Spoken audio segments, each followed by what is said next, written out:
Today we're coming to you live from the American Orthopedic Society for Sports Medicine Annual Meeting in Seattle, Washington. The AOSSM Annual Meeting is the premier sports medicine conference each year, hosting thousands of attendees with hundreds of poster and paper presentations, exhibitors, and instructional course lecturers. This year proved to be as spectacular as years past. We were fortunate to have the opportunity to catch up with many of the presenters at the meeting and get their take on some of the hottest topics in sports medicine. Over these 7 episodes, we're going to be exploring some cutting-edge sports medicine with these experts who are presenting at the meeting.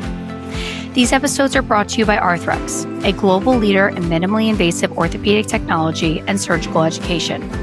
We appreciate their continued support of this podcast, as well as their commitment to advancing innovation in sports medicine and helping surgeons develop technologies that continue to improve patient care. All right, so welcome everyone to the Sports Docs podcast. So today we're talking about rotator cuff repair, and that's constantly evolving. But what drives surgeons to change the way they repair and augment tears? In this episode, we're going to talk to Dr. Albert Lin of UPMC and Dr. JT Tokish of the Mayo Clinic in Arizona to discuss the latest thinking on rotator cuff repair. We're going to dive into all-suture fixation with the FiberTak SpeedBridge and the science behind biologic augmentation. Albert and JT, welcome back to the show. Thanks for having us. Yeah, thank you for having me. Yes. Yeah, welcome. We're excited. All right, so today we're talking about optimizing rotator cuff repair outcomes through advancements in implant design, as well as augmentation options, starting with the former. So the SpeedBridge technique has really emerged as a gold standard for rotator cuff repair over the years. We now have well over 15 years of clinical experience, and perhaps one of the most impressive studies with Dr. Millett demonstrated approximately 94% survivorship at 10 years. So let's start there. So Albert, I'm going to start with you.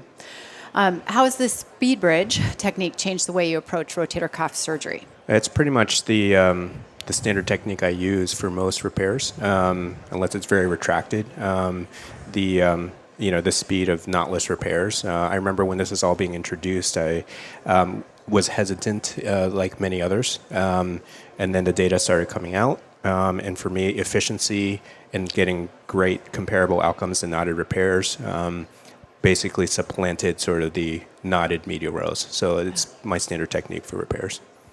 Yeah, absolutely. Now, the SpeedBridge has certainly evolved from when we were in residency to what we're practicing now, which brings us to the FiberTak SpeedBridge. So, JT, what are the benefits of this new construct, and how often are you using that versus a traditional SpeedBridge repair? Yeah, I love the FiberTak SpeedBridge for a couple of reasons. Number one is I like 3 medial touch points, right? Mm-hmm. So the FiberTaks are a much smaller implant. Denard had a study where the footprint out of there takes volumetrically like 50% or 60% less bone, and the pull-out strengths are better with the 3 anchors than the 2 anchors. So biomechanically, it makes me feel better.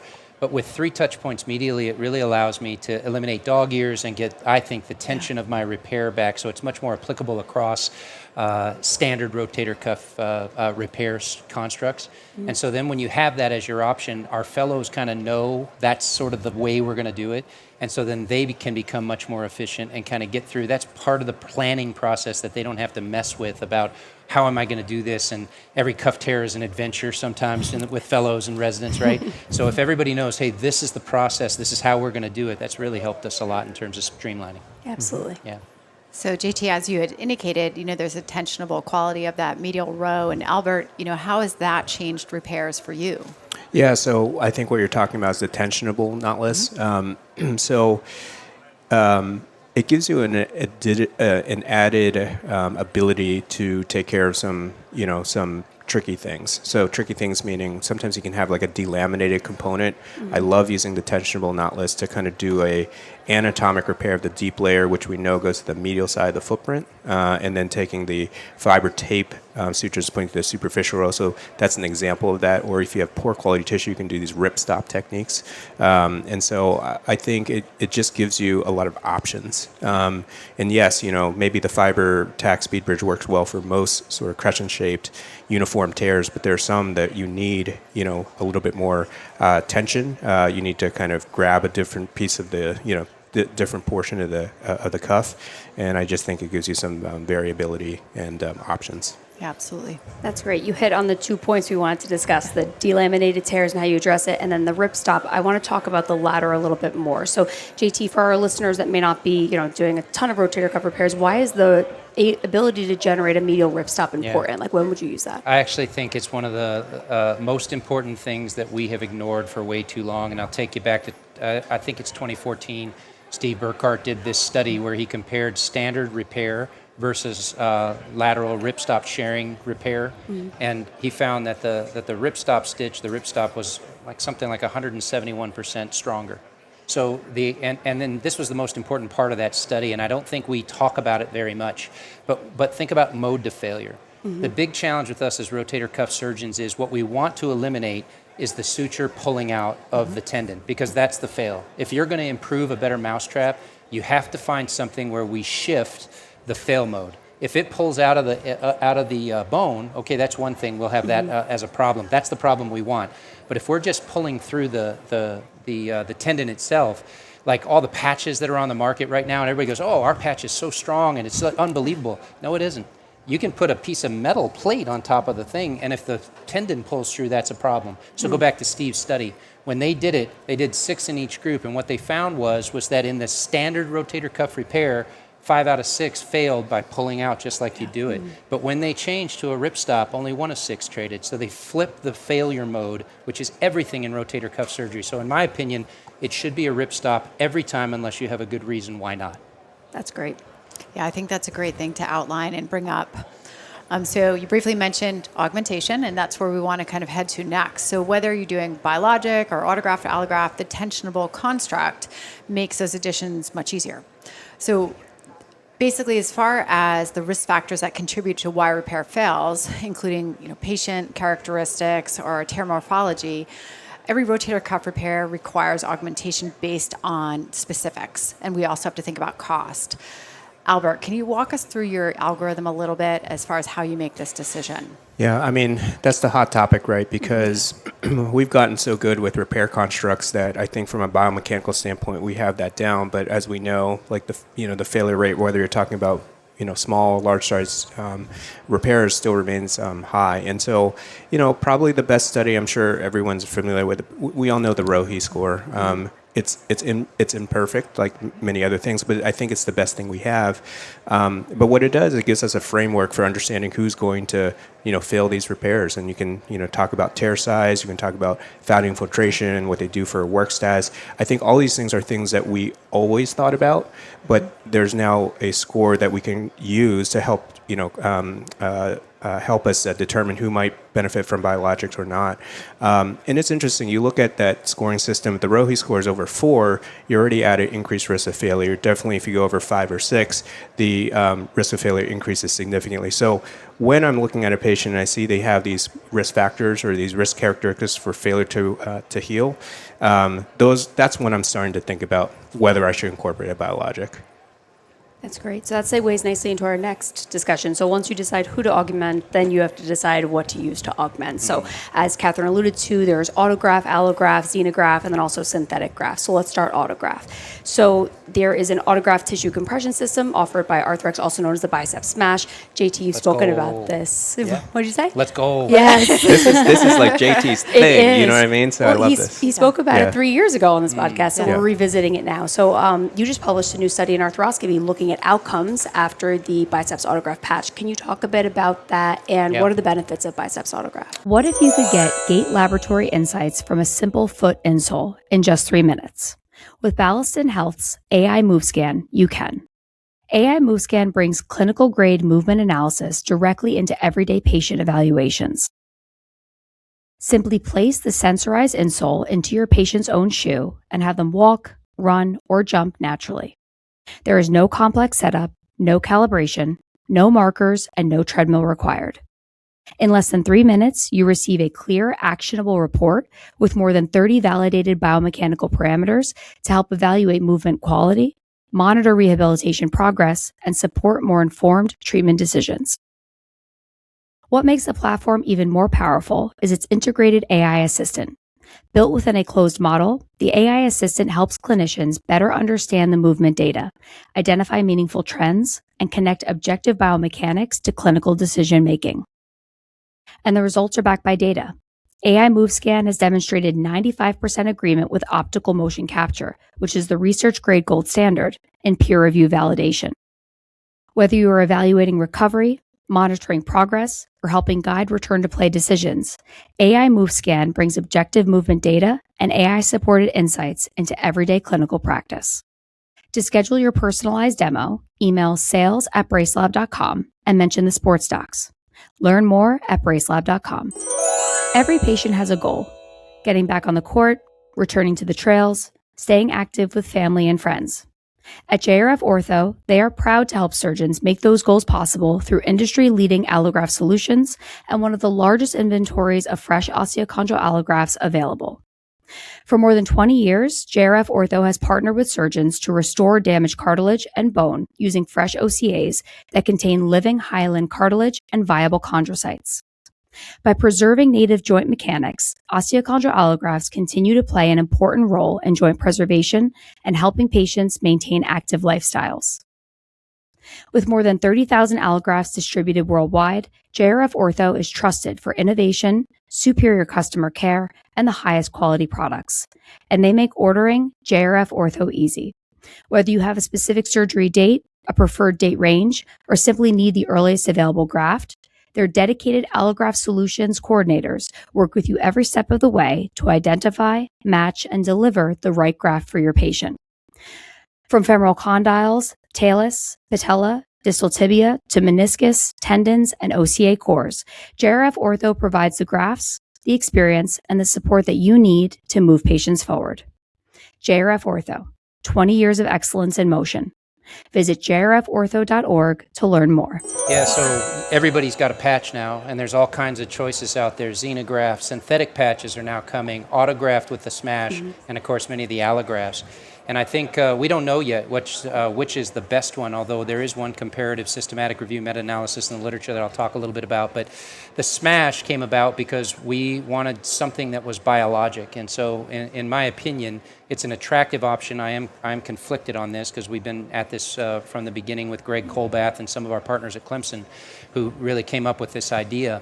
But the idea is we want something that's going to be autographed, that's going to be readily available, that's going to be free or really low cost. And ultimately, while all of us are putting stuff in the shoulder and we're praying that it turns into tendon, well, I'm going to give you tendon and it's going to be your tendon. So why wouldn't we want to do that? So then the question is are we killing it with the smash? So we published a study showing that it maintains, the same viability, smash or non-smash. So we knew that was okay. And then we did our first clinical trial going forward, and we controlled it based upon Rohe score. So we could get a predicted score based upon the patient's factors, and then we could get an actual re-tear rate depending on how the patient did. And what we found was that when we added the smash to these patients, that we had an 81% reduction in re-tear rate. So that for me is compelling. It's not definitive yet, but we need bigger studies and controlled studies and everything else. But from that standpoint, I would tell you it's pretty good. If you look at the larger literature that's out there, when you look at just comparative studies that are out there, well, that's where allograft shines. So the AFlex human dermal allograft and other studies that aren't necessarily AFlex but human dermal allograft, those studies have shown a reduction in re-tear in the 60% range, not quite the 80% that we see in the autograft, but 60%. Interestingly, when you compare that to xenograft, this is Moin Kahn's work, there is no reduction in re-tear rate when you take a look at xenograft. So that means porcine, bovine collagen, and any of those others. So from my standpoint, I think that until we get better data in the xenografts, I think we have to look at allograft or autograft options. Absolutely. Still the gold standard in some way, or the longest track record with allograft. But what I love about the biceps is, I'm sure we're going to get into this, but it's, we talk about cost, right? If we, I will guarantee you, if everyone here could use a biologic for everyone their rotator cuff, we probably would do it because we know the failure rates. But when it comes to cost, that's why I love, just thinking about the biceps, and I love that you're sharing this with us, JT, because a lot of us do subpec tenodesis, or they'll do some form of tenodesis where you take a portion of it out. It's stuff you're taking out anyway, and I've started considering using these in anatomic replacements too. Repair the subscap because you're doing a tenodesis, and that all comes out too. So it's there. It's tissue that the patient already has. Absolutely. Yeah, we have a series of 40 on anatomic total shoulder arthroplasties where we have the subscap repaired, and then we augment with the bicep smash and then ultrasound them at certain times. And from the ultrasound studies, you should see around 40%, 45% discontinuity and failure, and we just haven't seen that. So exciting and needs more study, but pretty interesting stuff. It's very exciting. I think it's more than exciting. I think it's amazing, that, all of the work you've done in this, and it's really important for our field. And, it's something that is available with our patients. And it's also, we're giving them live tenocytes, which is really exciting. Despite all of these positive things, we do want to talk about the alternatives. So as far as the, dermal allografts and the xenografts, Albert, talk a little bit, how does that fall into your matrix? Yeah, so I mean, we first consider who's going to get a biologic. So I sort of kind of talked about that, and then second is like, what are you going to use? And I've actually kind of been. I've used all of them, and what I will say is when it really comes down to longevity of implant and sort of, or not implant, but biologics and sort of what the most amount of literature supports, it really does always come back to Allograft. It has the longest track record. Now, one of the things I will say, sometimes the biologics placed are and we're all human, right? We sometimes gravitate towards things that are easy to implant, right? Whatever is sort of is going to time save or what's sort of easiest to implement. But I will say this, I mean, the other sort of major benefit with Allograft is that is the lack of adverse reaction profile. And I've used all of them, so I feel comfortable saying this. And maybe there's a technique that's easy to implement, but I've also had some issues with stiffness and adhesive capsulitis, and those are not the types of things that I feel like I see when I use the Allograft. Yeah. So as Albert just highlighted, we have a lot of clinical data supporting dermal allografts. We want to talk a little bit more about that and specifically the cuff mend procedure. So JT, how has the cuff mend procedure simplified rotator cuff augmentation? Yeah, I think the beauty of the cuff mend is that it's a standard technique and the fixation is quite simple. It's an easy graft to work with. So arthroscopically, it does not take much to be able to put it in. The engineers at Arthrex have made the process of fixing it medially and laterally be able to work into either your already have repair, you can run it down parachute strips from the medial row, or you can do it de novo with some of the cool gadgets that they've invented and things like that. So it's made it very quick from a time standpoint. And then Misty Suri's done some really great work showing how fast this incorporates within the tendon itself, so you're not having to worry about your patch floating off into the distance somewhere and being on an MRI at some point, because it does incorporate pretty nicely. And so from our standpoint, if I've got a Rohi or somebody that's at risk, and the truth is why wouldn't you? Other than the cost issues, right? Why wouldn't you add something? Because there's no study that shows that it's worse. So if you're doing a standard cuff repair, we're playing for a tie. So why wouldn't we add augmentation? And I suspect that all of us at some point will be augmenting the vast majority of our tears, because all of us see an uncomfortably high re-tear rate in the standard repair. Absolutely. Yeah, and as you had indicated, one of the most tedious parts is really that graft, as far as with augmentation, is that graft preparation. But now we have SpeedFlex. So Albert, for our listeners and our audience here that is not familiar with what that is, can you walk us through that? Yeah, so before the SpeedFlex, you would have to kind of size and cut your graft, and you would have to put the sutures in the corners and then put it through an applicator.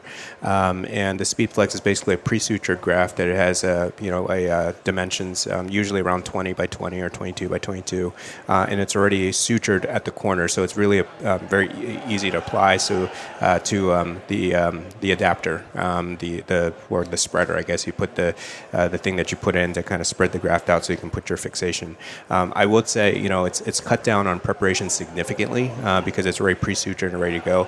The other thing I will say is and I know this is the case with ASCs. It's built as an implant, which is not sort of what the previous Cuffman was able to do, and so I think those type of things help with efficiency and sort of billing with the ASCs. So we actually at UPMC just got it approved not that long ago, and I really feel like it's been a game changer. Yeah, that's a great point. Yeah, if I've got a SpeedFlex, then I don't have to have my PA Cassie go and prep it. Yeah. and which means that I don't have to have my fellow assisting me during that part, and that's just a good day for everybody. Except for the fellow. Just teasing, we have excellent fellows. I'm sure. So you talked a little bit about technological advancements and how this procedure's gotten easier with time and those advancements. And one of the things we want to talk about is the FiberStitch RC simple implants for medial fixation. Yeah. So that's really new. Can you tell our audience about that? Like, how is it used? What does it add? Yeah, Jennifer Brooks is one of the engineers at Arthrex, and her team, they've really poured heart and soul and honestly a ton of innovation into let's see how to make this really simple and fast. So right now, if you're familiar with inside-out meniscal repair and all-inside meniscal repair, the analogy is pretty good. In the old days, you got to make a big incision, you got to get the exposure, and it's a bit of a pain in the tail.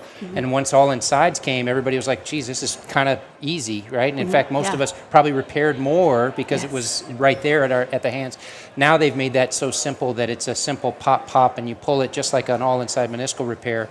And so you can put as many of those medial stitches as you want. In addition to that, they've got a single pledget now where it's one stick and then you pull it and you get this sort of compressive effect of that. And then, we MRI all of ours that we do augments on at 6 months, and we don't have a single case of a patient with a dislodged implant on that. So they've made it safe and strong and secure and simple and fast. So we love it. You MRI all of your augments? I do. And who pays for your? Yeah, so that's an interesting question. So for That's me, awesome. Well, that's awesome because we can never. You think about it. If you are a heart patient, Yeah. and you get a stent placed, you have a mandatory, I agree. recheck to see if your stent's working. Right. Why, if we're going to do an augment, wouldn't we follow from a surveillance standpoint whether or not that thing's working? The other thing is we're all having to make a decision about who to put it in and how to put it in and why to put it in. Yeah. So the vast majority of my augment patients are not patients I'm putting in a study. For that, I would need to have a separate funding mechanism and everything else. But for me, if I put an augment in your rotator cuff, you get an MRI at 6 months, and that's my standard of care. And I'm happy to argue that till I'll plant my flag on that hill, because I think all of us should be doing that to see if what we're doing works. Because if it's not, let's move on and do something else. It's JT. I think I couldn't agree with that more. It's one of my biggest frustrations with American studies in rotator cuff repairs because, the cost of MRIs is a lot less expensive in Japan and Korea, so they are able to get these large studies. That's how you get the Rohe score. You can just look at all these structural healing rates on the MRI, but it's hard. It's hard to do it for us, and so a lot of the times we're talking about PROs and we're talking about we're talking about a clinical definition of failure, which is a symptomatic re-tear. We're not looking at all the MRIs that we've done. So I really think that's great. Although in fairness, we don't get it on somebody I don't augment because it hasn't been standard of care to get that. Yeah. The other thing is if you're going to get an MRI on every standard rotator cuff repair that you do at 6 months, you better be prepared for some hard conversations, right? So I'm not sure you're going to ask the question you don't want to know the answer to. Yeah. So thank God that the smash and the augments that we've had have been so successful, because otherwise, but we'd know, and then we'd move on and we'd find something else. So I think that's an important part of this. Absolutely. Yeah, and JT and Albert, we feel so honored and lucky to have you both on as far as sharing your expertise. You're obviously at the forefront of this innovation. And I think for me, the overarching theme today is really augmentation is extremely important, understanding our augmentations, but it's also a lot easier than I think people think it is. With the advantages in technology and how it's evolved, it's so much easier to do now. And I think something you said kind of harkens back to what Bonnie and Henry had said with our LET episode. You should be asking why not to augment instead of why to augment at this point, given all the data we have. So this is great. Thank you so much. Yeah. Oh, thanks for having us. Listen, I'm just happy to be riding on his coattails. I'm here to carry your luggage, brother. And congratulations to you guys on the podcast. Thank you. It's such a new way for an old guy to watch how the communication of this goes and how popular this thing has become. It's really been fun to watch. Thank you. Thank you You so much. guys have Appreciate done that. so much with this over the years. So. Thanks. Thank you. Yep. Yeah. Thank you for listening to this episode of the Sports Docs podcast. We hope you enjoyed the discussion as much as we did. Make sure to subscribe on Apple Podcasts, Spotify, Amazon Music, and on YouTube to stay up to date on all things sports medicine. If you like what you hear, please consider leaving us a review or comment. You can also reach us by email at thesportsdocspod@gmail.com or find us on Instagram at thesportsdocspod. We love your feedback.